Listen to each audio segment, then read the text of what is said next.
Welcome back to Global Sport Matters. I'm Bailey O'Carroll. Over the years, golf has become so advanced with the specialized equipment and gear that it might be nearly unrecognizable to those who started the game. But there are some who enjoy the simpler way to play. Here's Matt Stolboff on how the old style of golf is teeing up in the present. In the simplest of terms, Hickory golf is golf, but you're playing with clubs that are 100 years old. That's right. Wooden clubs that were originally designed by Scottish golfers in the 18th century are still being used today. I, like many of the people that you see out here today, was introduced to it by a friend, and I had a Hickory club hanging on the wall, and he said, "Have you ever hit it?" And I said, "Well, no." He goes, "You know, they were meant to be played." I went over and I took it off the wall and we took it outside and I hit it. Kind of started the whole trend. Hickory lost its place as the dominant force in golf in the 1920s after the United States Golf Association legalized steel shafts for tournament play. Steel enabled golfers to hit balls farther and more accurately than ever before. It became the new standard. However, steel did not completely drive Hickory out of the game. A lot of guys play it because they want to honor the history of the game, enjoy the history of the game, and this is one way of bringing you back. Golf is becoming, I think, so technical, and everybody's got to be so well trained and hitting the ball as far as you can and so precise, and range finders and everything. To go back to this, the basics of golf, it really is going back to the roots and where it should be. Those roots of the game trace to Scotland, the birthplace of golf, and the old course at St. Andrews, considered to be the oldest golf course in the world. And just 7 miles down the road from that iconic links course sits a small, unassuming factory, hard at work trying to keep those roots alive.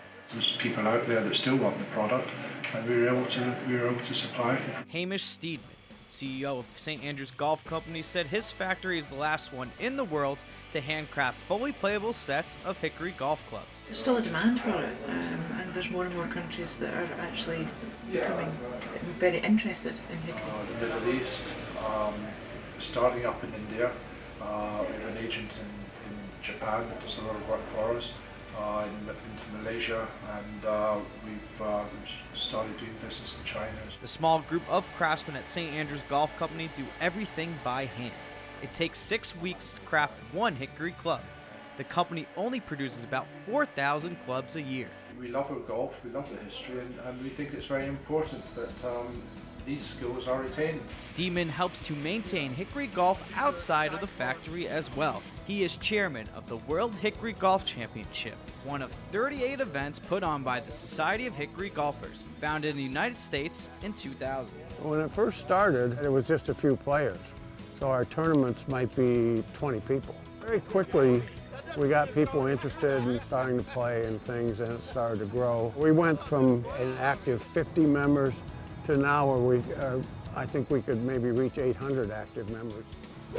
So how does a Hickory club hit compared to a modern one? It means a little bit more feel when you take the shot.